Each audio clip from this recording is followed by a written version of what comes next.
All right, well, good evening. Let's call this meeting, I call this meeting to order. We should start, do we want to do, let's see, roll call. Who do we have here? Move my screen around. Jeff McMahon. Present. Bartlett Durand. Here. Kathleen Callaghan. Here. Emily. Here. Tom Yost. Here. Is there another person on the call that I'm not seeing? That's Lynn Edris. Yeah, Oh. Lynn's on. Okay, here's the name. Okay. All right, perfect. And so it looks like we have no one for public comment, correct? Can we take off our hat as on the committee and discuss public safety concerns? I don't know. We can Sure. discuss Sure. that anyway, but it's, Yeah. you know, you don't have to do the public comment period, I don't think. Okay. Do you have something to bring up, Tom? Well, yeah, so I got stuck in the garage on when that storm, came through and the power went out. Luckily we had new emergency lights put in, but they only lasted 90 minutes. He told me it was code that we needed, that our exit lights should have some kind of battery power when the power goes off. Is that? Did you get stuck in there? Well, I luckily had a flashlight, but this is the second power outage, I think, in 2 months. And this time it went all the way till 2 in the morning. And we also had the garage door stuck up and somebody wanted to put the garage door down to keep the garage safe. I think it was almost safer leaving it up. And I was worried about, like, when you put the garage door down, then that arm that hooks onto it is hanging. And so somebody walking around in the garage with a flashlight, it could poke your eye out. And so I was very concerned with that. So I got an orange towel and some bungee cords and hung that on the bar so that if somebody hit it, they would hit the soft towel rather than the bar. But I was thinking, I mean, I'm guessing maybe there's building code involved here and fire code involved here. And I was just thinking, and I noticed the Sun Prairie Safety Committee involves the fire department and the EMS department. And so I just thought maybe that might be, how is that? I would have thought that the fire department would be checking emergency, when they do their fire inspection, that is, maybe it would be a good suggestion to ask if they check that when they do their fire inspections. I don't know. I'm thinking part of the purpose of our committee isn't to be experts, but rather to create an awareness and a communication channels between departments. Maybe I'm thinking of this all wrong, but that's the context that I'm trying to tie this in with. Yeah, Tom, I think this is Bartlett. We went through that last meeting. We're pretty focused on the police and the policies and doing the budget. And I know you had some other wider concerns, but it's not this committee. Okay. So, I don't know what to say. Okay. Well, my only other point is that when looking at other public safety committees, so that's, I guess, my only other comment. Yeah, there is a liaison And role of the committee that we could explore a bit more, but that's to be determined exactly what the nature of that should be or what kind of scope we would be looking at. right. I'd like to also add that when looking through the minutes and looking at we also had a lot of problems with people finding units here. I don't know, and I noticed that the last meeting of the safety committee last year, was concerned with the fact that there were some problems in finding addresses. I've been in situations in Madison where the fire department was unable to find the location, or they had to circle the block several times, and I had to run down a long driveway to wave them in. But in reading that, and I noticed that, you know, there, obviously nobody wants their address changed to suggestions there. And my perception is that we were only that problem, when we were, you know, asked to look at that problem, would we look at it only in the focus of the police department, or would we be looking at that problem as it applies? I mean, that problem is the same, but some overlap. I mean, obviously, you know, the fire department might have different needs in finding a location than the police department would. I don't know, but. So we did explore that. We went through that pretty extensively, just to give you a little background. That did go through multiple committees. That sort of resulted as a letter that wasn't really intended to go out, actually. So that was, and it was explored, and we did speak with all of the different departments that you're mentioning, and they all in unison weighed in and said, you know, their GIS and their data tracking, those house numbers aren't an issue for them. So we opted to, rather than open up a can of worms, if they say they're comfortable finding those addresses, they're familiar with the nuances, all cities, right, as they grow and evolve, have differences or changes in address. Not everything's uniform. So that was, go ahead. Yeah. So, okay, so I understand that now. I didn't know that, but Sure. So all the other departments were okay with it, but somebody must have raised the issue. So I have no idea what initiated the concern to begin with. It would appear the city engineer was a little overzealous and decided to get some letters out before they really intended to. Correct. Really, the basis of the whole issue was almost an error. Yeah. The way it was explained to the committee at the time. I mean, there were some issues that were addressed, but at the same time, it was kind of an oops in many ways. That was my understanding. Okay. Yep. Okay, thanks. Sure. All right, so let's move forward to approval of minutes. Did everyone have a chance to read through the minutes that were circulated? Yes. Any changes or additions? I read the minutes. I don't have any, I mean, I think everything was correct. I'm wondering, our minutes, do we try to go by Robert's rules, or what's our baseline for what we like to include in minutes? I thought that we didn't need to, my feeling would be, I think the minutes were great, but I just thought maybe for clarification, really, in the case of explaining my abstention, that was fine, that was nice, but if we're following Robert's rules, it's not mandatory or necessary. I think we're following a loose form of Robert's rules. Yeah. Okay. All right, I'm good with the minutes. So I move there's we no approve. correction. Great, thank you. Thank you. Second. All those in favor say aye. Aye. Opposed? Great. Rebecca, can you just can we just find out who approved and who seconded for Lynn? Yeah, sorry, I meant to do that. No matter. I think that was Bartlett moved. And I seconded just before Jeff. Not that I really need this, but sure. If you want to fight it out, Jeff, I really want to be the second. It's a double second. I'm getting that. Yes. Concurrent second. Wonderful. Motion passes. Smooth. So moving on to next agenda item, Chief Hellenbrand, calls for service. Thanks, Rebecca. You know, Bartlett, you asked for a lot of stats. I kind of threw a lot out there to everybody. I apologize, but I wasn't sure specifically what you're looking for.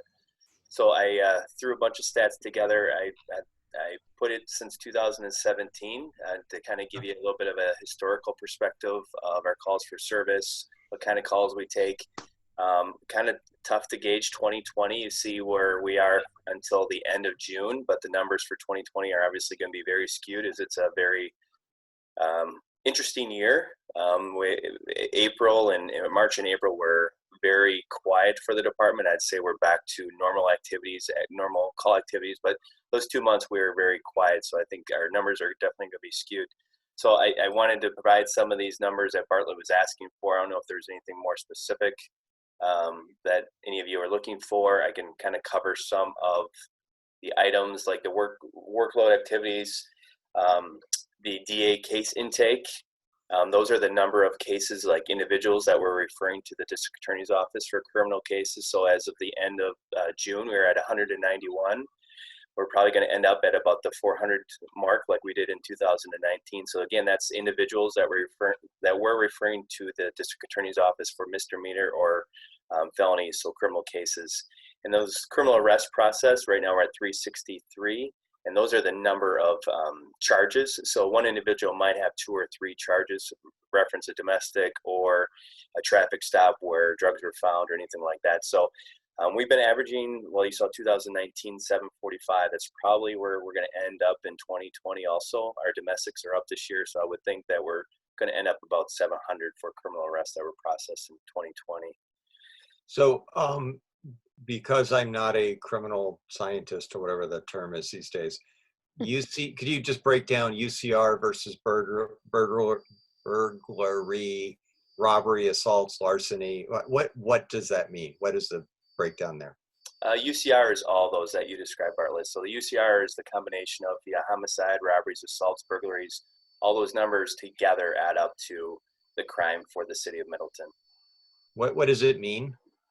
I think it's like uniform crime reporting. Crime reporting. Yeah. Yep, it's like the major crimes that we report to the FBI every year. So the FBI puts out like crime stats for every community, and it's based on your population, and that's what the UCR is. So we report monthly to the FBI and to the state, and that incorporates the homicide, robberies, assaults, burglaries, larceny, stuff like that. That's our UCR crime rate each year. And then the breakdown, just in the total layman's thing, like which of these are really violent? Like burglary, is that just somebody breaking in and taking something? Robbery is holding them up. Assault obviously is a punch or anything like that. Larceny is theft from a store. What are these? What I'm afraid of, what should I be afraid of out there? Which of these are the? If you got burglarized, I would think that as an individual, that would freak me out. I'd be afraid of that one. If I got punched, that would freak me out. I think any of them, if you're a victim of a crime, is you feel like you've been violated. So I don't know. Yeah, robbery and homicide is a lot more violent, but I know people that have been pretty upset and have felt very violated that their house was broken into or somebody entered their garage. I meant like physical. So like is robbery? I mean, robbery is more. School, we had this whole thing. Like, there's a big difference between like a robbery and a battery. There are all these weird permutations of taking something from someone, and there's clearly a breakdown between a robbery and a burglary, and a larceny, but they're all taking something from someone. So what's the difference? I guess what I'm trying to get to. Robbery more involves crime against a person. That's your typical sticking up, where your burglary tends to be more property that tends to be unattended to, or breaking into a car or something. Yeah. If it's in your garage, a burglary. Yeah. That's a theft if it's in your driveway. But if it's in your garage, it's actually classified as a burglary. Yeah. Okay. Yeah, that's what I thought. So burglary is the person's home, and then larceny is any kind of theft anywhere. Yep. Okay. And then with the domestic incidents, these are the ones that rise to the point of actually issuing a citation or taking it to prosecution, or they're not just the calls. They're like there's something further going on there. No, it comes in as a domestic, and that's how it's labeled. But it could be a altercation between a 18-year-old son and his parents. That's the number of domestic incidents. And then when you get into the chart up above, the DA case intake, that might incorporate some of those cases in there. But 75 domestic incidents of what we have been called to as to respond to the end of June of 2020. So you can see they're a little bit higher than the previous years. If you double that for the rest of 2020, we're definitely seeing an increase in domestics. I would think that number is probably going to be higher than 121, 124 that we saw in 2018 and 2019. That is complete. That's just you've been called with something going on. That doesn't mean anything's happened. There's not a prosecution or a referral. It's just you got called for a domestic issue. That's correct, but we don't have a lot of discretion when it comes to domestics. If there is any type of violation of a crime, disorderly conduct, we're mandated by law to make an arrest. So a good portion of those probably ended up in some type of arrest. Okay. So then this begs the question, I can't help myself. I'm a lawyer. I cannot help but do the, so bear with me while I try to parse this out. So then the calls for service, it's just an order of magnitude what you guys get called for that's not crime, or that at least doesn't show up on the UCR UCR thing. What is the other, whatever that adds up to, 7,000 calls? You name it, Bartlett. I get called to it. We get called to the McDonald's because somebody's order wasn't right. We get called to a house because of a smoke detector going off, and they don't know who else to call, so they'll call the police. So you name it, we've probably responded to it. Okay.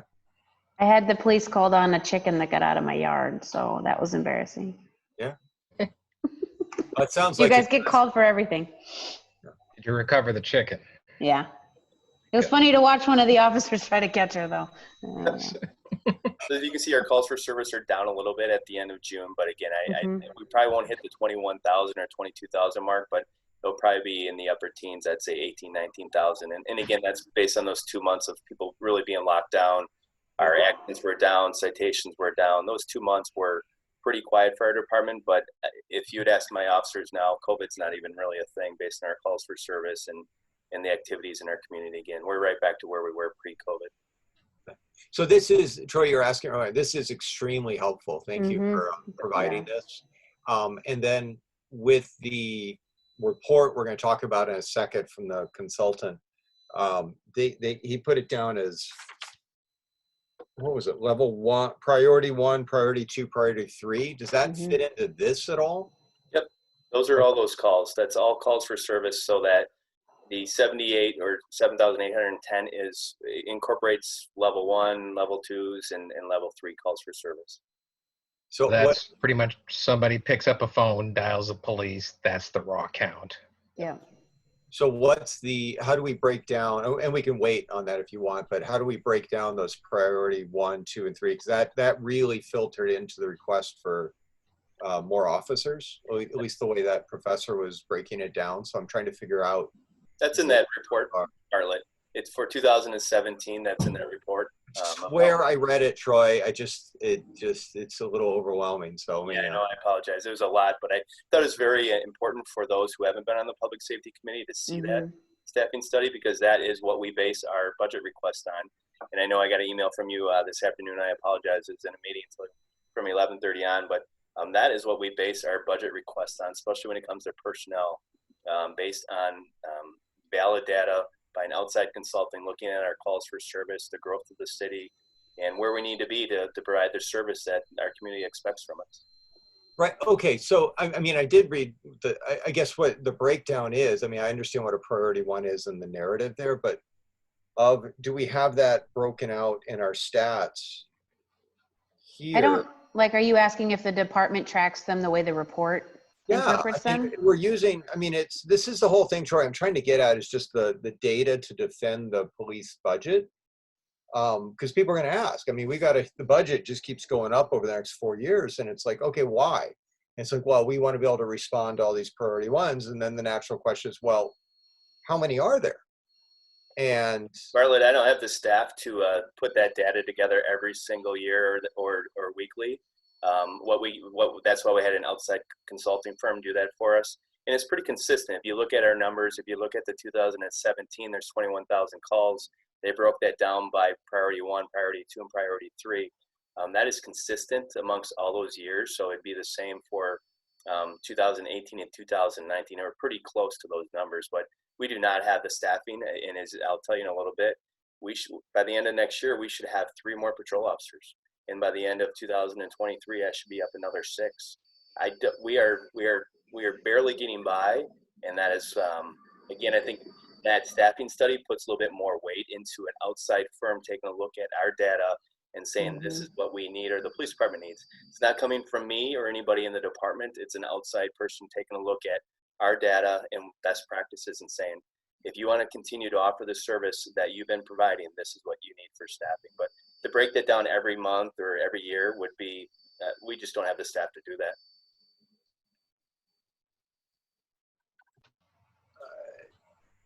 And I didn't believe, Troy, correct me if I'm wrong, that's an do other departments track that by those tiers on a regular basis? I didn't think they did. I thought that was really only, a deep dive a study like this is a lot of work. So I haven't seen other departments track that level of breakout. A lot of departments like Fitchburg and Madison will actually do their own staffing study. But we thought it was really important to hire an outside firm to take a look at that. Again, absolutely. I think it gives them more weight. We provide them with the data like this that you guys are seeing, and then they put it in these formulas. There's 2 kind of staffing study models that they use, and the North Texas University they use one of them, and that's why they came up with those figures and staffing needs for the next 5 years. But a lot of departments do not do staffing studies, or they come up with their own numbers and make that request. And that's why I think which are harder to defend. Yeah. Yes. Yep. Yeah. Bartlett, any other questions on those?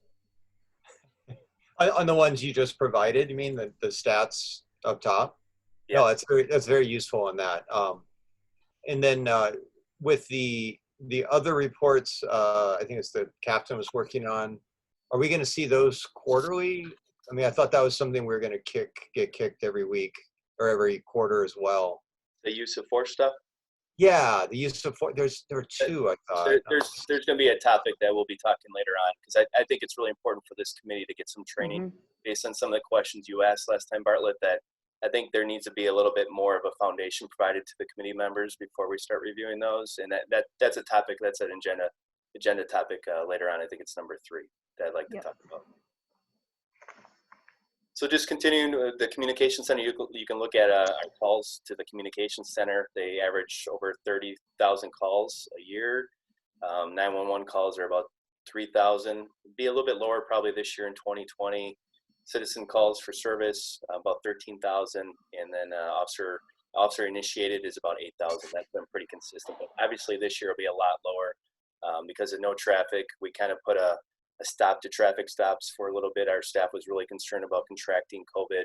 We're now back to normal activities, but there was a lot of concern amongst all law enforcement agencies that having traffic stops and touching driver's licenses and taking people into custody could expose our staff. We're not as concerned about that now. We've now, again, resumed normal activities and traffic enforcement like we were prior to COVID taking effect in March.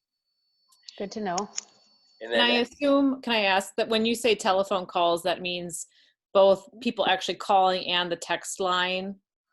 Good question. Yep, it is. Yep, it's text messages and it's any communication with our dispatchers in the communication center. Get used to doing titles and renewals. Yeah. That is taking a huge increase. DOT is closed. Lynn can contest to this as she supervises our records department. But DOT closed and they were referring everybody to Middleton PD. So our record staff was nonstop doing renewals. As you see, we have, I think it's the first one, vehicle registration titles and processed. Usually we average around 50. We're already at 221 as of June. And that's only increased. It's nonstop. There's people waiting in our lobby to do vehicle registration and titles at Middleton PD right now. But you guys are just helping complete the forms. They still have to be mailed, don't they? Or completed online? Or are you doing it there? We can do it there. This is certain things. I don't think we can do all of them, but we do a portion of DOT stuff. That's good to know. DMV will not be renewing that service anytime soon. Right. Yeah, that's what I'm worried about. Yeah. So any other questions on the calls for service? I know Bartlett was looking for more data. I don't know if I covered that. If there's more specific things you guys are looking for, specific to calls that our staff handles every year or every day, kind of opening up what's the committee looking for? Well, I mean, this really is great. And I would like, I mean, were there any complaints in the last quarter since we met? Because that was one of the things we were going to look at quarterly. And so we're going to look at complaints. We're going to look at use of force. And I get it. You want to educate us on that. But I'm not going to give that up. So I think that's a critical thing for all of us. I mean, that's one of the things you talked about, like why you're way ahead of the game progressively, like why we're reaching out to the community, because we do share that use of force and have that process. So I want to be really respectful of the whole process we're going through here to make sure that is reported to us quarterly, because that's what we're saying we want and you said you would do. So let's not give that up. Bartlett, that's agenda item number 3 that we can talk about. That's great. But anyway, you're right. So on the data coming in on that, and I'm going to push back on you, Troy, with the idea of like how fast you have to respond to something. You guys are doing reports, and if we're pulling data and what's coming, it's got to be a check the box. Like I had to get there right away. That's a priority 1 for me versus a priority 2, because that otherwise we're looking at 2 different systems. And to inform the other, it's not go back through all your data. It's just in the normal reporting you do. There's got to be a way to just check the box. I've done plenty of systems like that. And if you're not doing it in real time, then it's not really that useful anyway without tons and tons of work. So I would challenge you to look at your reporting forms and see which ones they could put in as a priority 1, 2, or 3 as a check, check, check. So when we look at this, we can say, wow, okay, based on our officers getting these calls, you know, if they're getting, you know, where was it? I can't find the number right now. 23,000. Yeah, 23,000. Oh, here, yeah. So if we're getting 22,000 calls for service, and based on our officers' experience, there are 14,000 that are priority 1. We got to get there right away because this could go south fast.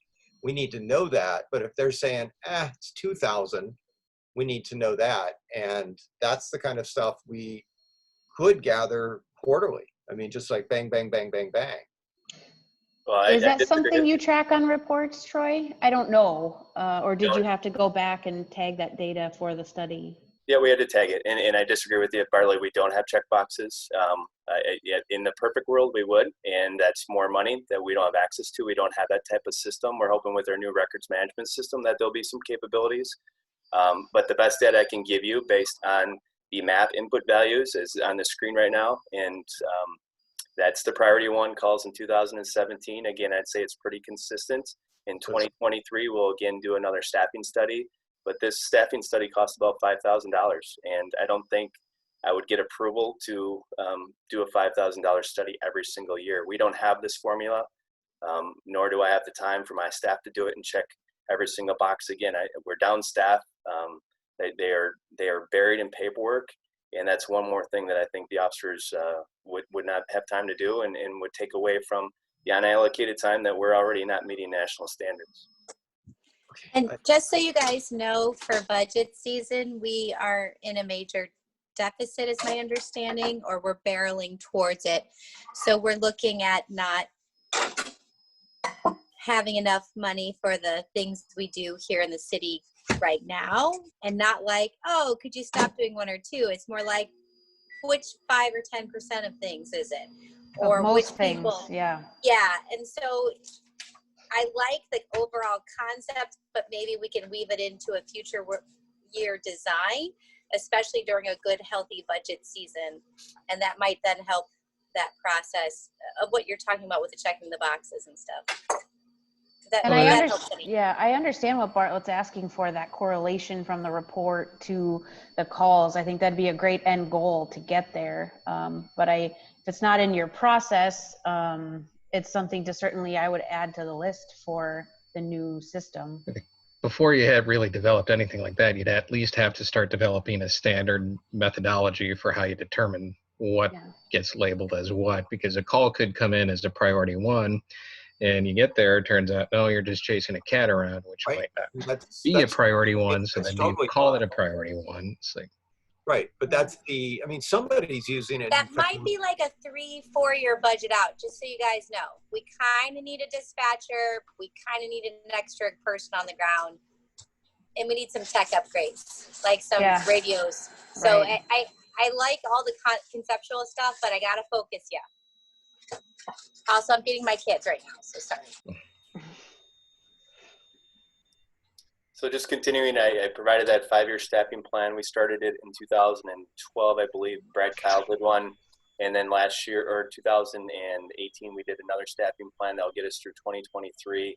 And we'll look to do another one at that time. Again, pretty rare for police departments to do it, or they look to conduct their own. So again, I think it's really important that we provide the data that we have to them. They put it into the matrix, and then they spit out this report that we use, and a lot of good points, but we don't have the formulas, and we don't have the capabilities that right now to label priority 1, 2s, and 3s. So any more questions on the staffing plan? I know, again, it's 54 pages. It's a lot. I know, Bartlett, you had a lot of questions about it that we can cover now in your email that you sent me earlier. But any other things I can address? No, I'm just glad the city saw the value in investing in third party. It is a valuable exercise. So with that, I'll go into the operating and capital budget and some of my goals for 2021. I'll get through this staffing study. And as you just heard from Emily, we know it's going to be a pretty thin year. And my request in the operating budget does include a police officer and a dispatcher, but I'm also realistic that it's very unlikely that we will get those 2 positions, but these both were in the staffing study for 2020 and they were turned down. So I thought it was prudent to put it in for the 2021 budget to show there is still a need, that need has not disappeared. In fact, the further we get behind on adding staff, the tougher discussions we're going to have as a city public safety committee. What kind of policing does this city want to have? Because we don't have the staff to respond to calls as has happened in the past. There might be more of a delay. Somebody might be waiting an hour for a police officer. They might be waiting for 2 hours. So those are some of my concerns, and that's why I put it in the operating budget, to at least draw attention to the needs, and the needs aren't going away as the city grows. But again, being realistic, I know it's very unlikely that we'll be adding a dispatcher or a police officer in the 2021 budget. So I'll just kind of go through those. quick question, if you had to choose one to add, which one would you prefer? That's a great question, Jeff, and I get that a lot. You know, it always looks good when we add a police officer because there's another officer on the streets responding to calls, and it's public safety, but there's a ripple effect of that. So another officer on the street means that that's another officer on the radio that a dispatcher has to monitor and to give calls to. It's a ripple effect that they create more reports, so our record staff is behind. Our record staff has not been caught up in years. They've been down reports. We've been down as much as 400, 500 reports before. So there's a ripple effect of adding officers, but that is the good feeling is when we can add a police officer. So that's a tough question. Yeah, I want more officers because that means citizen who calls the police department is going to get somebody rather quickly, hopefully, instead of maybe waiting that hour or an hour and a half. But again, we have a need in dispatch. We have a need in the records department. As the city grows, the demands on us continue to grow. As we saw with the title request, that we've tripled that. And our record staff can't type reports when they're up at the window handling vehicle registration and titles. So if I had to pick, yeah, the police officer, but I also know that up there is a dispatcher and other civilian staff that are closely behind that too. But great question, Jeff. So I'll just kind of go through the 2021 decision items that's on your screen right now. So we had to project a $21,000 loss based on the virtual start to the school year. So we are anticipating that our SROs will not be in the school, so we will not be reimbursed from the school district. We get about $87,000 for 2 police officers to be in Cromery and the Middleton High School every year.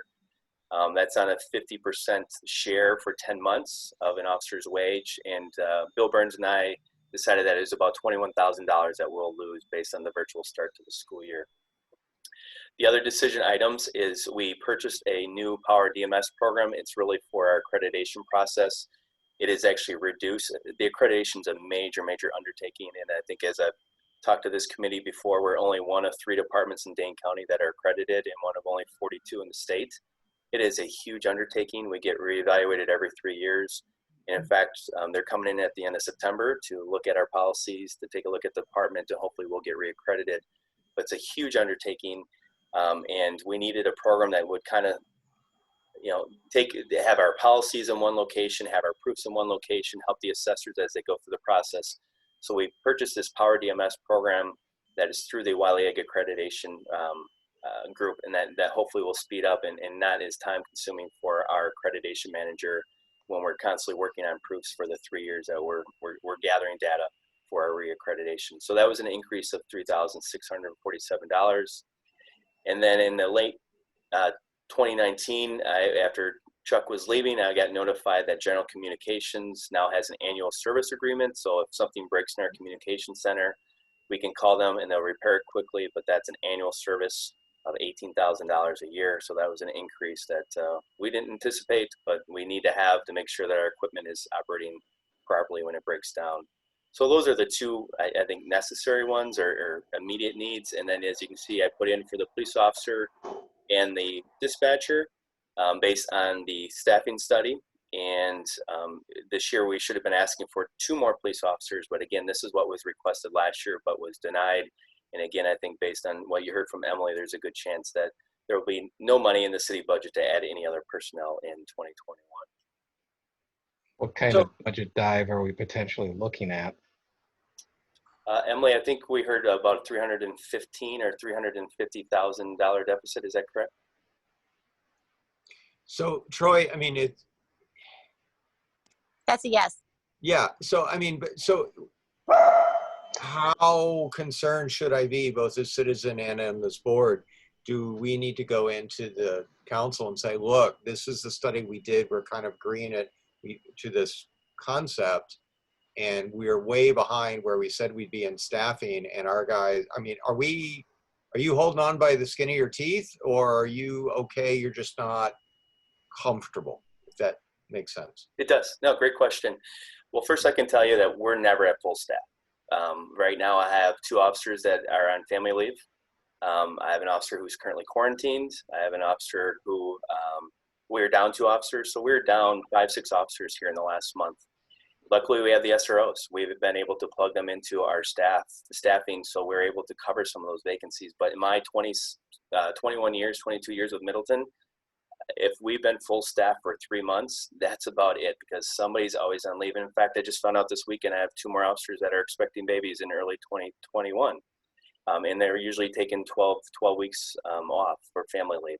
So we're never at full staff. So when I say we have 21 sworn officers, that's best case scenario, but we're never at 21. We're usually in the high teens.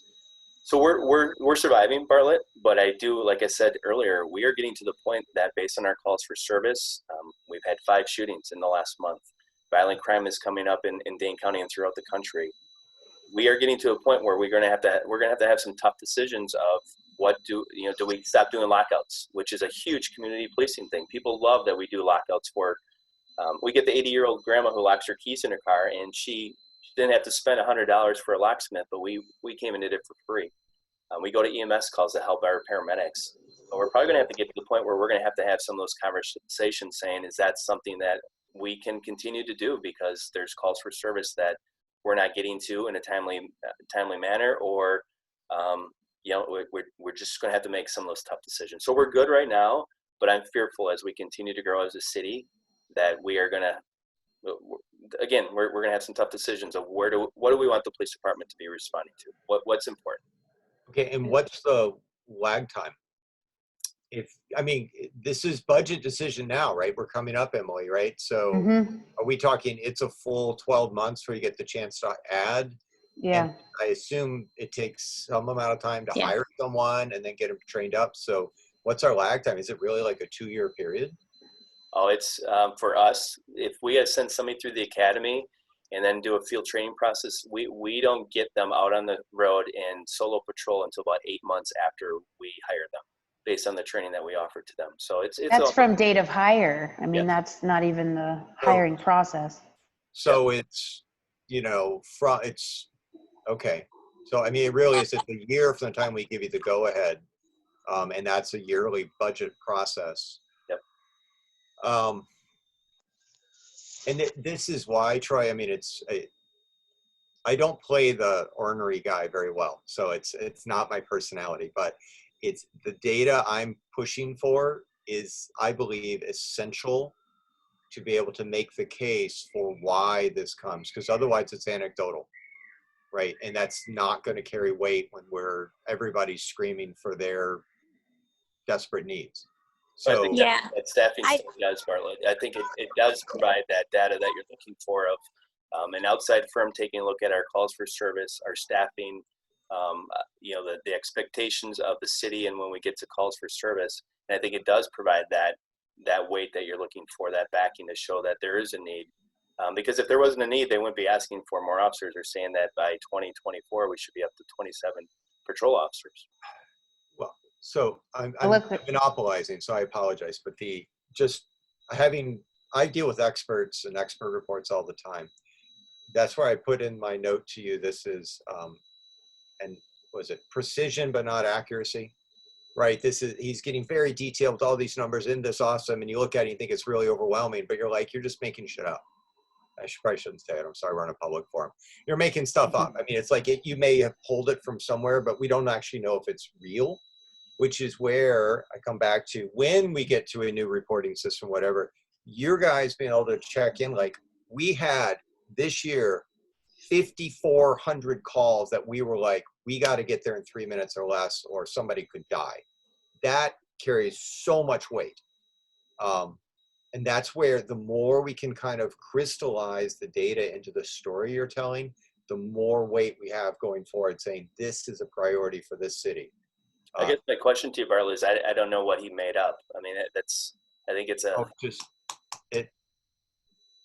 I think what the point he's making is that it's just that if somebody's inclined to disagree with what you're saying, that they'll just pick and choose something to say that it's made up and just go with that because the data is not strong enough to, really dispel that idea. Well, even when you have data nowadays, sometimes that doesn't dissuade, but. That's what I was just going to say to Rebecca. I think you took the words out of my mouth.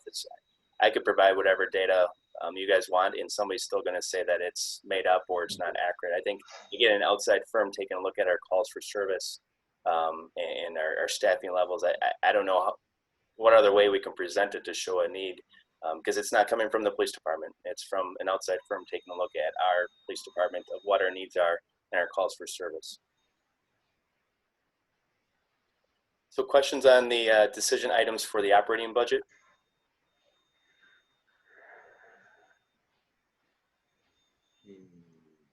Operating budget was up here.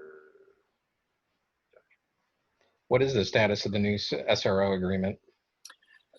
So we're on hold a little bit. Dana is pretty busy, the superintendent, with getting the school year started virtually. So we actually have a couple meetings coming up in mid-September discussing kind of the first meeting for the comprehensive review with community members. And then there's a meeting with school folks that same week on a Friday, discussing SROs and talking about what, the philosophies, what the school's looking for, getting some input from the principals. The goal is to have a report finalized probably in November, maybe December, and then having something come in front of the council and the school board probably January, a little later than what we thought. But I think there's a good feeling that the school is not going to be in person until probably 2021. So we got some time to get some really good feedback from community members. I think they're going to conduct some surveys with students and parents and staff, and we're going to compile a big report, and then it'll get, again, that report will be provided to the city council and to the school board. I think kind of dovetailing on that a little bit. So in support of that, like what kind of community engagement efforts have you been working on to build support, and also just with everything going on nationally, what kind of efforts have you made to really kind of connect the department with what's going on with like minority communities, and what kind of engagement are we looking at there? Yeah, that's a great question, Jeff. We're really struggling to connect right now because of COVID. We've put a stop to all of our community programs, and we've really been struggling to find a way to connect with our community. It's one of our big concerns, is at a time when we should be doing the most relationship building, we're struggling because nobody wants to come to a meeting. Nobody wants to come to a gathering. Some of my staff is concerned to go into apartment building. We're restricted on how many people we can even have in a gathering. So we're struggling there ourselves, and we're trying to come up with some new ideas. We've done some things by Zoom virtually, but it's not like we've done in the past, which is concerning to us, because again, right now is when we need to be building the most relationships. As far as like the minority community, I've tried reaching out to those who have been opposed to the SROs. I've spoken to a few of those, and everything I'm told is that there's no problems with the Middleton SRO program. There's no concerns. They know we build relationships. It's a national narrative. It's demands that are being made nationally, and that's why they've fallen in line to saying that the Middleton SROs need to be removed. But not one person has been able to tell me, when I've spoken to them who are opposed to the SROs, what we're doing wrong.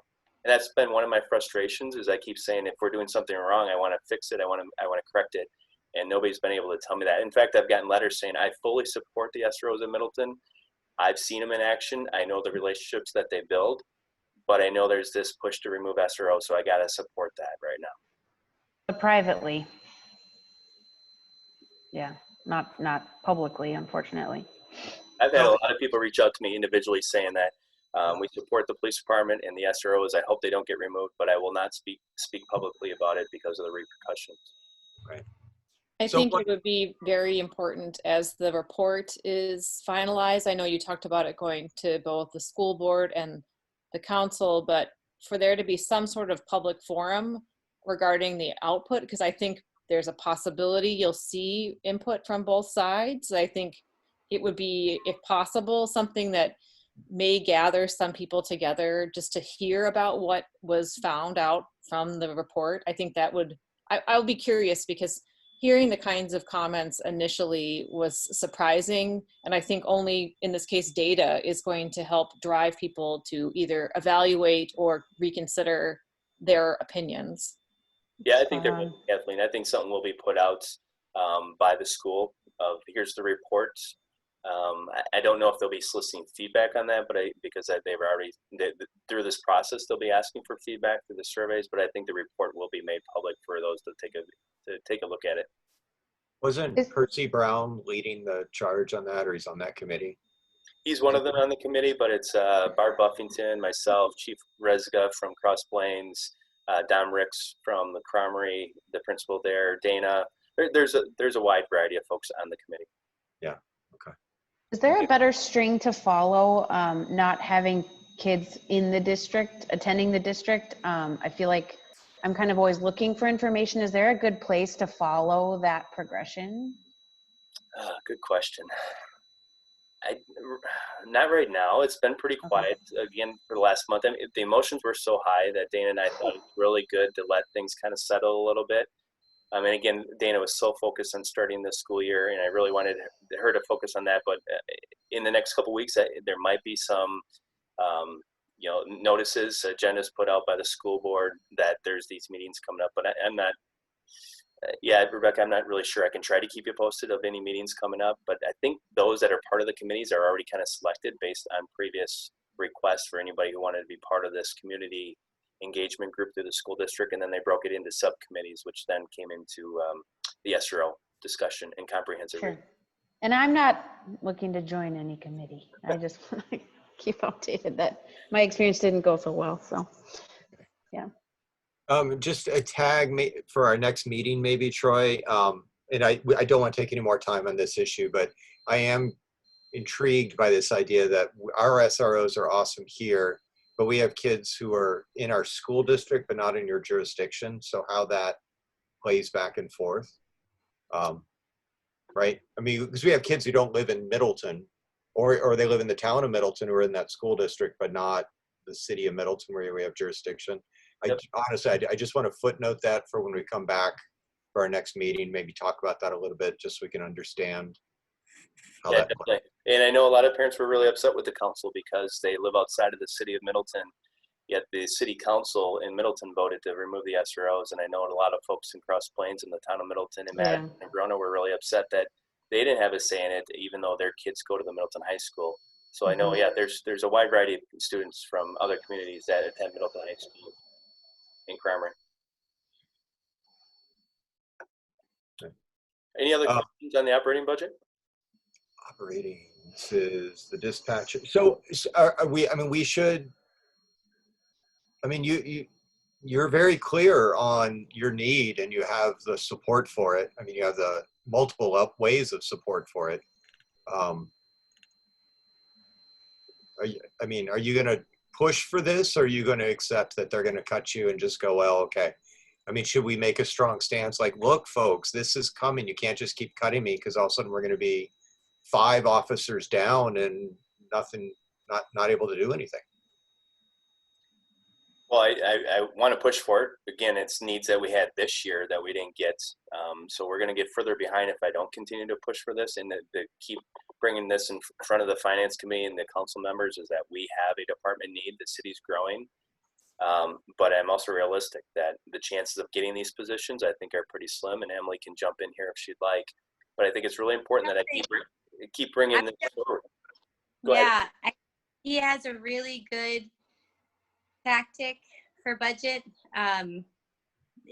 He's right on pace where he should be, which is fighting for his folks and just hammering it. You know, there's a lot of people on council who have heard it, and what I try to do, and I did this prior to Chief Hellenbrand with Chief Falk, is to make sure people remember that we got hammered with the flooding of 2018.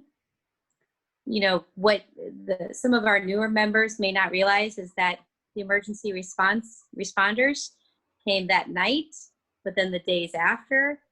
And here in District 4 by Lakeview Park, we had a lot of flooding, a lot of debris, a lot of folks that needed help. And then literally 1 month later, the active shooter happened. Yeah. And that is a whole different level of emergency response and caretaking for your own staff. You know, like that is not just a one day and it's done. It is literally investing a whole new level. So we were already tired, you know, like as a city. I can't imagine what our emergency responders are going through with all of that. 2019, we started getting back on pace. And then in 2020, we have this pandemic. That's not just in Middleton. It's hitting the whole country and the world. And like Chief Hellenbrand is saying, you know, he's reacting to not only what's going on, but how his officers are having to deal with the public, you know, and constantly pivoting, because whether you're pulling people over or you're, you know, doing your regular calls, we're now back, call volume is back up. That is exhausting. And for any city to have to go through 3 unusual circumstances / crises in a 3-year period, you need more. And we see that in a few departments.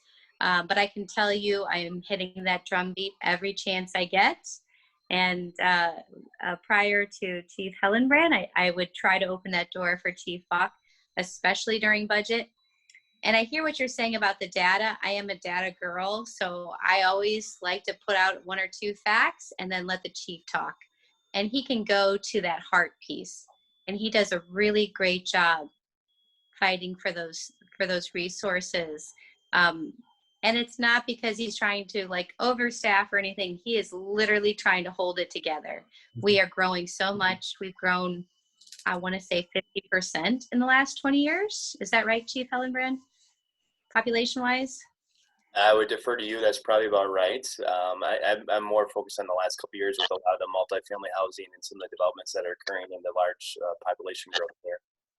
Right, because what you guys may not know is when I first started as an alder, my district, the Spring Tree Apartments, was a high call volume area. So we love our police. We love that they come over and calm things down. And as other things are building up, things may be changing. Spring Tree, I don't think, has as many calls per capita. Could be wrong. But it seems like things are calming here, but that may just mean that they're moving, to a little different location or just completely spreading out. So Chief Hellenbrand does a great job at resource asks.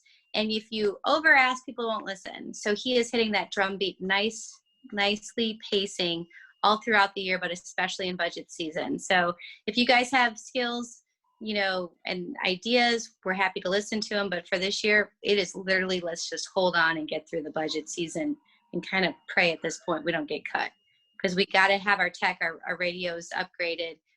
If we got anything, even a part-time something, I'd be super excited. So Emily, can you shed a little light? Because I realized last year after we didn't get the staff requested, why not last year? Well, we got the 4 sergeants. Sometimes you have to, in budget, you kind of have to piece this or that. And if I remember correctly, Chief Hellenbrand, did we get a half a dispatcher last year, or was that the year before? We haven't added a dispatcher for a number of years. I think last year there was very limited money again. I think there was about $70,000 that the city had to play with. Yes. And that's why the only thing that they added was the reclassification of 4 sergeants to lieutenants, but there was no city staff at all added last year. Okay, that's good to know. Maybe that was our ask. I think it was the ask, if I remember correctly, but just that plays into, I understand 2020s, we all know is unprecedented, but. Yeah, and that's a great question, because if we're asking in good, healthy budget years and we're not doing it, there is a lot of priorities, because for people who aren't comfortable with this part, there's 8 different city councilmen, the mayor, everybody has like their part of the city that they want something built, and everybody's looking for, to finish a project or to start a project. But what I try to focus on, potholes and public safety and parks. So my heart's with you all, whatever I can do. Thank you, Emily. And Emily, can I just follow up on that too? So as far as the paradigm thing, we are still feeling the effects of that. We will feel the effects of that for many years. I can tell you I had one officer who, it will never probably be the same based on that incident. So you're absolutely right that we will feel the effects of that as a department for many, many years. And secondly, we're being already told, Emily, you can jump in here too, that next year's budget is even going to be worse than, so the 2022 budget is going to be worse than 2021. So the chances of getting any staff then is going to be pretty slim. So we're getting further behind, and we need to continue to fight for staff and all city departments. But again, it goes back to my concern of we get further and further behind, but the city grows and our calls for service increase. And that's why I got to continue to fight to add staff, because I know we'll never get to where the staffing study says we should be. Well, and that catch-up number gets larger and larger then too, which is not helpful. I'm more worried about the gap. We lose officers to another city. Some people go on a maternity, somebody, whatever it is, all of a sudden you're not even skeleton crew. And then we've got an 18-month ramp up if you can get people rehired or whatever. In that case, it's a rehire, so 8 months. But that's where I'm concerned, is that we keep kicking the can down the road, but all we're doing is creating a crisis situation. Right. That's going to hit us at some point. And yeah, Bartlett, just so you know, we had pitched early in the spring, like before pandemic, so probably even towards January, February. Some of the council members had talked about possibly doing a referendum, much like we did for the schools, specifically for adding staff, looking at police needs and things. We asked to have it on this November, but once the pandemic hit, we couldn't do that. There's 15% unemployment in America.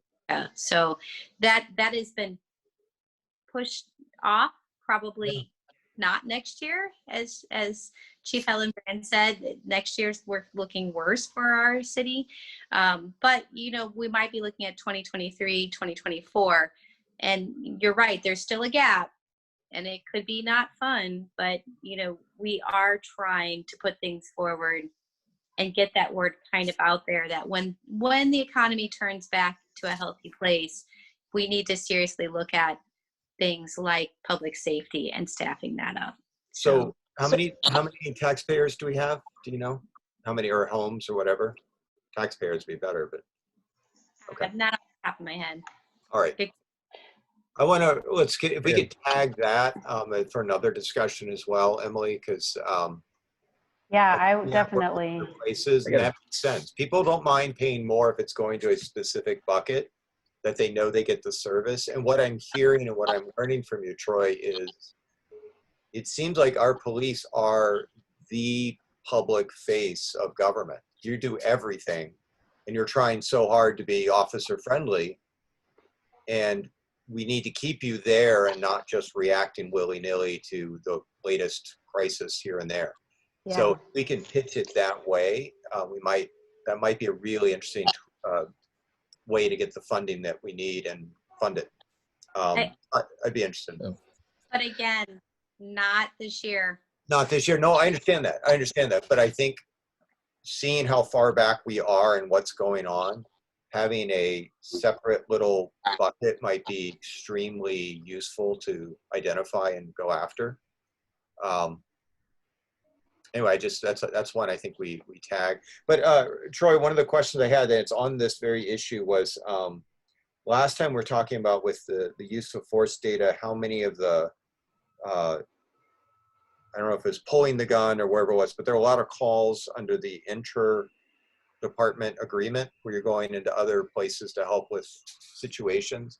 How much of our time are in these critical calls are going that way versus how many are they coming to us? Yeah, that's a good question. You know, it really depends, because sometimes we'll be requested by the sheriff's department to help out with a traffic stop just outside of the city where they're taking somebody into custody, or they have the one that happened recently is a really bad accident at Highway 12 and K, and they needed a couple of our officers to help with traffic. It's probably pretty equal back and forth. You know, with those shots fired calls that we had recently, the sheriff's department was in, and Sherwood Hills Police Department, Madison, were helping us out. So it's kind of back and forth, and it really is to help supplement the staffing needs when we're short. And when we have major calls, we don't have extra bodies to call in right away at 3 a.m. when there's another domestic that comes in and all of the officers are tied up on a shooting scene. So it kind of goes back and forth. I could probably get you those numbers, but it varies.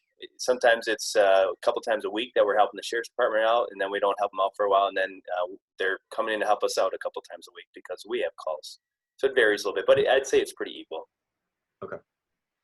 So I'm sorry, everybody, but my kids, I can hear them running. So if you guys need anything, holler at me. Happy to talk about budget anytime, but Chief Helen Brad's doing a great job. So keep going forward, everyone. Thanks, Emily. Right.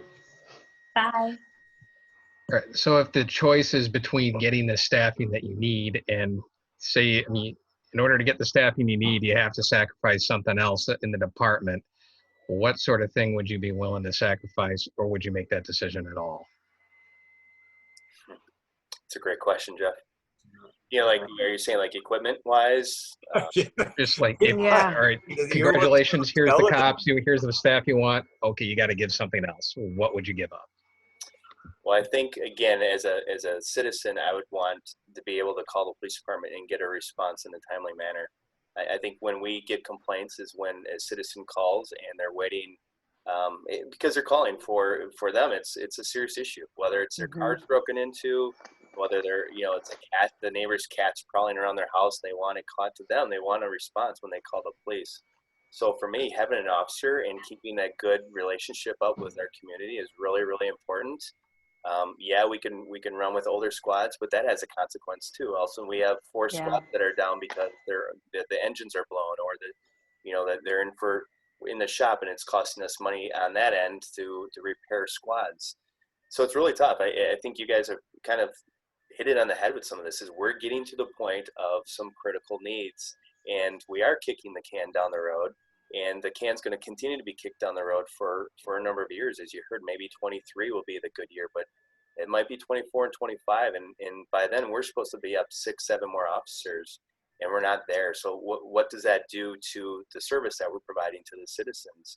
And how long are they going to be waiting to get a police officer? And where do we need to cut? What services are we no longer going to provide that helps us build that relationship with our community? Because we can't do lockouts anymore. But that's probably the only time that grandma's probably locking her keys in the car and having contact with the police. But we're helping her out, and what a great service we provide. But we won't be able to build that relationship anymore because I don't have the staffing to do it. So that's why this push keeps coming forth every year. That's why we thought it was really important to get an outside firm to take a look at our staffing needs. And that's why we'll continue to push for what we truly believe is needed. And if we don't, those tough conversations are going to have to occur in the near future. What does the community expect from the police department? So the biggest, so I poured through this. I mean, like, there's no fat. I mean, There's no fat. there's not even much lean meat. I mean, it's brutal. The only place I looked, I mean, and you got health, I mean, like everybody, you got health insurance costs, retirement, junk like that we can't really do anything about right now. But shift differential wages, that's in here at 70,000, which is getting into the ballpark of a new officer or somebody. I mean, not all the way, but it gets us in that direction. What is that shift differential wage, and can we do something about it? Well, first off, it's a contract issue, so it is negotiated by the union. So there's nothing we can do about it, but that is for those officers who work second shift and overnights. They get an additional, it's like 75 cents more an hour to work those really poor hours. So that's what the shift differential is. But okay, so it's not like an overtime or okay, thanks. Yep. Okay. I just want to clarify one thing Emily said, because I want to make sure I heard it correctly. The city was exploring putting a referendum on the ballot for, how was that process handled? I mean, to me, City of Madison has, the school district has a $300 million referendum going up in November. I guess I hadn't even heard that was on the table for City of Middleton. It was really in the preliminary stages, Rebecca. There were some discussions, and then COVID hit, and they've never talked about it since. But they were looking to do a public safety referendum because they know there's a need for police, and they know they can't fund any more officers. So that's the way they thought maybe they would get the city to support it or get the funds, and by doing a referendum. But again, that's not going to happen. Where we go, Troy. I really, when we come back next quarter or whatever. Yeah. I mean, it's going to be brutal. We'll support you and, build this up. But I think let's maybe even spend the next meeting on that concept, to start laying the groundwork. And I'm going to come back to data and all that, but it's, let's really lay it out and make that maybe a mission, like a 2-year time frame to get it going. So we're all working towards that. That'd be my recommendation on that. Was there a preliminary number thrown around for the referendum? No, so all of the departments were, last year we were requested to submit a 5-year staffing need to the finance department. So we submitted that in the next 5 years based on the staffing study. I think 24 was in there too, so I kind of guessed on that number. I just put one officer in there, I believe it was. But altogether, I think it was about 8 or 9 positions for the PD that I thought we might need in the next 5 years. But no real numbers were put out. Okay. Again, preliminary discussions. Mike Davis. Yeah, I'm just curious as we're, okay.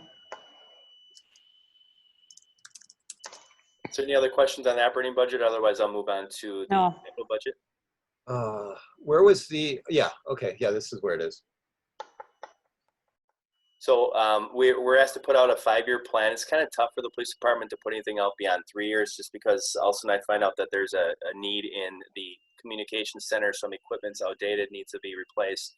So we usually do about a 3-year plan. I'll focus on 21 and talk about the 4 top things that we need to get replaced. Talk about kicking the can down the road with our portable radios. So our portable radios are over 10 years old. Most technology, we're told, lasts 5 to 7 years. We are seeing some issues with our portable radios. We can no longer get replacement parts. In fact, you've been buying parts off of eBay, right? Off of eBay, yes. Yeah. Unfortunately, as you can see, it's very expensive, and I decided to break it into 2 years because of that large expense. So our first request would be to replace all of our patrol officers' radios. And then 2 sergeants who are our set commanders. They're the ones that are going down to State Street and kind of helping out with some of the riots, and they need the capability to talk to the sheriff's department in Madison.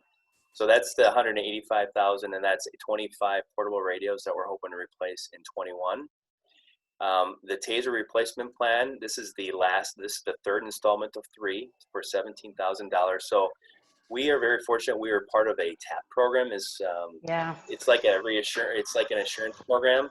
It's a good deal for the for the department. We've had 14 tasers replaced since 2014, and they're about $800, $900 a piece, and they've replaced them for free. And in fact, Taser realized that they're losing money, so they've stopped this program. So we're able to, we paid it off in 3 years, but this will get us through until 2024, and then we'll get a whole new batch of tasers in 2024. So this is the third installment to $17,000. And it has paid dividends. And again, Taser realized that this is not a moneymaker for them, so they've actually stopped this program. But we were one of the last departments to get in. And in fact, they had promised this to us and then said, no, we're not doing it anymore. And then we said, well, you told us you're still going to do the TAP program, and they allowed us to be part of it. So again, 14 Tasers replaced for free. That's almost 1 year of payments that we got completely free. So whenever it gets submerged in water or it doesn't work, the screen is broken, we ship it in and they replace our tasers for free. The next one is rifle plates. I know, Bartlett, you had some questions on this one. Oh, I didn't realize there's only 10,000. Never mind. Okay. So this is 48 rifle plates. So in 2012, Fond du Lac had a shooting where one of their officers was shot long distance with a rifle. And currently our ballistic panels that we have, that we wear under our uniform shirt really only stops handgun rounds. So we supplemented our ballistic protection by purchasing rifle plates in 2013, 2012. Well, in 2018, we were informed by the manufacturer that they need to be replaced. They're only good for 5 years. They're made of ceramic. So temperature changes, bouncing around in the squads, they crack. They can't guarantee that if an officer put those on, that they would actually stop a rifle round. And just kind of food for thought here, in 2018 with our active shooter, every single officer that entered Paradigm put that additional ballistic panels on just because we didn't know what we were encountering. So it's small little plates that we put on. It's another vest. We don't need to replace the carriers. The new plates actually fit into the carriers that we purchased in 12 and 13, but the plates themselves are expired. And the new ones that we're purchasing are not made of ceramic, and they actually last for 10 years. So we'll actually have a 10-year warranty on these instead of the 5 years that we had. And then the last one, the Dfsi connection to Danecom. I'll do my best to explain this. I'm not the radio guy. This is Tom Adler. But our portable radios communicating with Danecom goes from analog to digital and digital to analog. There's a piece of equipment in our communication center that, when they did an upgrade to Danecom a couple years ago, stopped working. So when we talk on our portable radios, there should be a display popping up in our communication center saying 5501 is talking, just in case our officer's in trouble and they key the mic, but they can't get anything out. Our dispatchers could actually see who's talking. In addition, there's an emergency button on our portable radios that no longer works because of this piece of equipment that is no longer capable of communicating with Danecom. So we need $15,000 to replace this piece of equipment. So our communications center can see who's talking on the radios, and if we have an emergency alarm, to see which officer is in distress and can send them help if need be. So those are the top priorities for capital budget in 2021. Can I ask a question? I'm just looking at notes from past meetings 2 years ago, and I had squad car radio replacement moved to 2020. So did that happen? I'm just asking because I'm just trying to make sure I know that it happened. Yes, I always get them confused. Mobile radios are the ones that go in the squad, and portables are on the hips of the officers, but we did replace those this year. All of our squad radios were replaced. But we've been requesting mobiles and portables for, I think I want to say from 17, 18, and it's been kicked down the road to the point where, again, it's desperate that we get portable radios because we can't find parts anymore. Right. Sure. Any questions on the capital budget in our request? Okay. Rebecca, I'm not sure how it's done in the past. Was there a vote to make a recommendation for budget? Motion to approve budget items. Yeah, perfect. Thanks, Joe. Anyone at all? What? So the whole budget, I mean, what are you actually going, is this what is going to council or to the budget committee? This goes in front of finance and personnel, and then they'll take it in front of city council. But it's got to pass both of those committees. They'll look at our request, they'll cut things, and then the final budget goes in front of council. So I just wanted to clarify that. So Okay. A lot of these items might be cut before it gets to council. Right. I want to do something different, Jeff, which is not just approve it. So you think it's like a rubber stamp thing. I would like to propose we put a narrative or written justification or explanation with our approval. Okay. So are you revising the motion or expanding? I would revise the motion to say that beyond an approval, that we do an approval with a narrative support to, would you say, finance committee, to say there are certain critical issues and we understand there's a budget pressure, but XYZ should be very serious. I mean, they got like the radios. You got to give them the radios, and we know you're going to try to push off the hire, but here is our concern. The more we provide that resistance to kicking the can down the road, I think is very important. And partly, from our conversation today, our duty as citizens to the community here, I'm hearing we could, if we drop 3, 4, 5 officers, we're not safe. To put it mildly, and we do have a lot of unrest going on. And so if we're at least not clamoring, I'm concerned we're just going to be seen as too passive. So I'd like us to be very active in our approval of the budget. So do you want to flush out that text? Yeah. What I don't know how we can do that. I mean, I could write something quickly, but so the motion would be that we we put our approval on the budget to be submitted, and that Rebecca and I work on a narrative that gets circulated to the committee. That can be attached as an addendum to the next minutes. As an addendum to the recommendation. So when will we approve the narrative? Within days. I mean, I may write it tonight or certainly by tomorrow and get it to Rebecca. So we'll approve it by email? Correct. Well, yeah. Correct. I mean, so we're approving it in theory, and then we're wordsmithing. So we'll finalize the approval after the wordsmithing, right? Well, it's like a conditional approval. I mean, it's like we're approving that we will do a narrative, and then once, whether 5 of us, citizens or whatever, once the 5 citizens say, okay, by email, then Rebecca can submit it as the narrative attachment.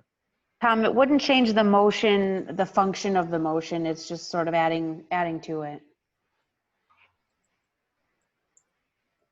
To make it cleaner, how about I like the idea. How about this? I like the idea of having. Move to approve the budget with an added addendum. How about this? Let's approve the budget, and then we have a second motion that says we attach an addendum that will be approved, the narrative of which will be approved by email. That's a cleaner way to do it. Thanks, Marlon. So I will withdraw my amendment and second Jeff's motion. All those in favor? Aye. Aye. Tom? I'm not against it, but I'm not. I feel like if I read the narrative, I would understand what I was. So this motion is just that we vote to approve the budget, the budget as it sat before us today. That's the first motion we're addressing right now. The second motion will be regarding the text. Okay, fine. Okay. And I would like to make a motion that we attach an addendum that is a narrative that I will draft and send to Rebecca for revision. And then we will circulate it to the citizens. And once we have everyone agreeing to the language, we will submit to Chief Hillenbrand to submit with the budget to council. Second. All those in favor? Aye. Aye. Okay. Opposed? Perfect. Motion. Can I ask passes. one question? That's not going to change anything that we just decided, Sure. but it is related to this. I have a note from the same process of 2 years ago that says capital dollars are easier than operating dollars to get. So obviously that was something that Chief Falk said and I wrote down. Do you still feel the same thing it applies, and why? Great question. I'm learning this too, but yes, that's what I'm told too, is capital budget items are easier to acquire than operating. I don't know the finer details of that, but I'm told too is operating. We are going to be at status quo, that they can increase that. And I think it's because of the loans that they acquire. And I'd have to defer to Bill Burns, and I will try to get that answer for you. But I have been advised of the same thing, as capital budget funds are easier and there's a lot more flexibility than operating budget. But I'll look into that, because I should know that too, Kathleen. Isn't operating kind of more discretionary spending, and that's kind of a Yeah. looser category? Capital is a lot of time one-time expenses as well, so it's easier to compartmentalize. Okay. Well, thanks everybody. Great discussion. Unless there's any more on the budget, I'll move on to, well, I'll let Rebecca take us on to number 3. Sorry. Yeah, sorry. No, we're working together here. This is great. Use of force training. I'm excited to hear about this. Yes, so after our last meeting, Travis, Jeremy, and I had a really good discussion. We are very committed to this yet. We definitely want to bring it forth to this committee. I still think it's very unique, and I think it will show that there's some transparency and some oversight to our use of force and our complaints. But one of the things that we took away from that is that there's a lot of questions about use of force, and we think that we're not doing it justice to just bring this data to this committee without providing a little bit more of a foundation and background.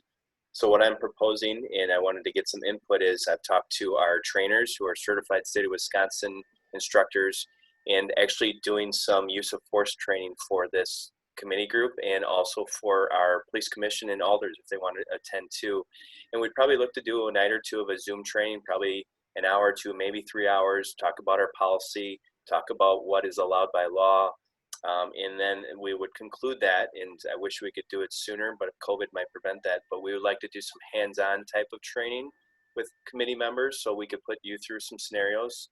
We use simulators for training, and puts you in a realistic situation, so you have to make some decision making. And I think it'd be very helpful when you review use of force incidents and complaints to actually see the decision making that goes in there, and how quickly officers have to make decisions based on the intervention options and training that they have, and the tools that they have access to. So that is, I again committed to bringing this information to this committee. I think there's so many positives to that, but I also think that I'm probably not doing justice to that and to all of you if I don't provide you with some training. So that's what I wanted to talk about, to see if that is something that the committee members are interested in. One of my concerns is, by doing it all public safety, is that we'd have a quorum. So that's why I thought maybe if we split it into 2 Mixing in, yeah. Police commission members, alders, and public safety, but splitting it up, that we would have a quorum and we could have some really good conversations. We could provide information that the committee members are looking for, but again, give that foundation that I think is really important as we start to review these use of force incidents. I don't know. I would really like to see in the minutes, Chief Hillenbrand puts public safety member in headlock, something like that. I was like, how much force are we training on here? If those are prohibited, White text, no explanation. Yeah. So is that something that is of interest, something that everybody would think would be beneficial moving forward? Yeah, yes. Definitely. Enthusiastic. I really appreciate you thinking about it that way. The more information and education, the better. Yeah. I felt bad when I brought this summary to all of you before, and you're looking at it and you're trying to comprehend why an officer did, use this use of force. And we had that conversation based on some of those questions of we didn't do a good job of providing you with that foundation. So that was my proposal, what I wanted to talk about. And we will look to do that probably starting in September or October, starting those Zoom trainings and try to coordinate with police commission members. And again, I'd like to conclude that with some hands-on use of force scenario type of training that we do for the Citizens Academy that we have gotten just incredible reviews on. And people really, it's eye-opening how quickly things can change, and how people just, they didn't realize that the difficulties officers have in making some of those decisions and what use of force they need to be using in certain situations. So, well, and why training is so critical for you guys. Yep. Yeah. Yep. Well, perfect. I will work on that, and you'll wait to hear more from me in the near future. But we've already talked as a training staff, and I think that will be coming in the next couple of weeks. We'll try to get something on. Fantastic. Thank you. Any other comments on this item? I think it's a great idea. Great. Should we move on then, Troy? Are you comfortable? Okay. Update on crime activity. Well, I've been trying to keep all of you posted with some of my emails. I think the biggest issue we've seen recently is the shots fired calls in Middleton. We had 5 in a relatively short period, which is very, very rare for our community.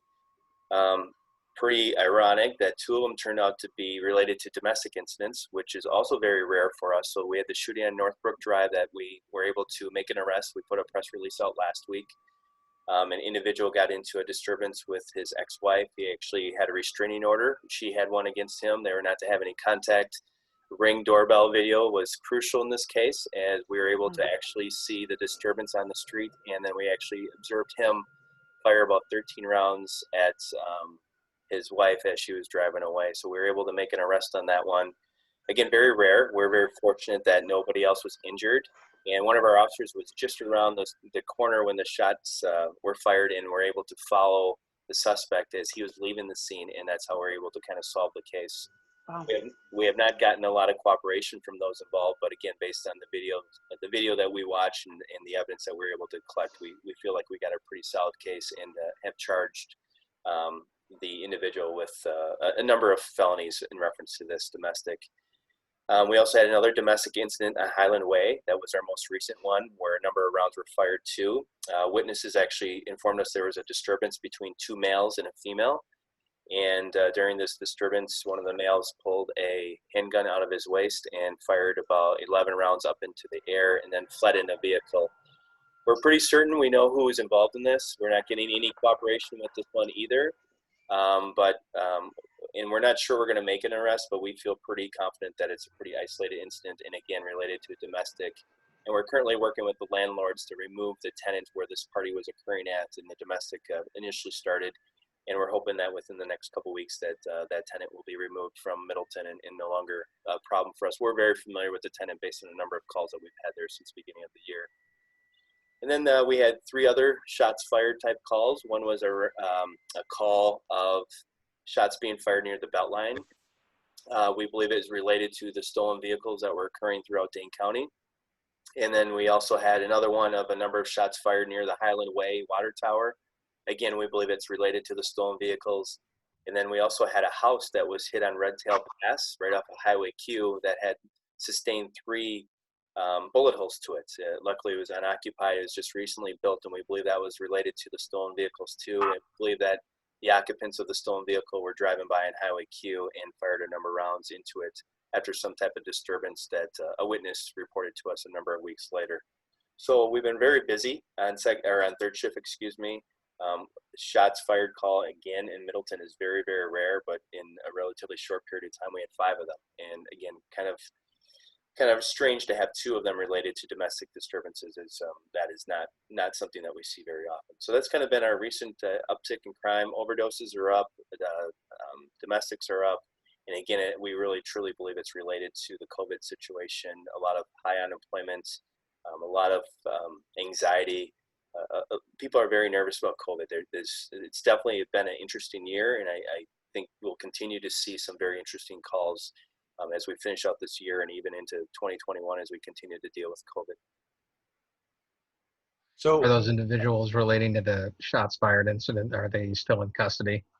The one in Northbrook is, we are actively seeking 2 of them on Highland Way. We were able to contact their probation officers who did not want to put a hold on them initially, but after we learned more information and contacted them again, they put out a warrant for them. So I'm told one of the individuals, the U.S. Marshals, is actually looking for them as we speak. So we're trying to apprehend them, but I don't think they're coming back to our city. They're not tenants. They're not Middleton residents. They knew the tenants on Highland Terrace, and I think they know that we're actively looking for them. Where were they from?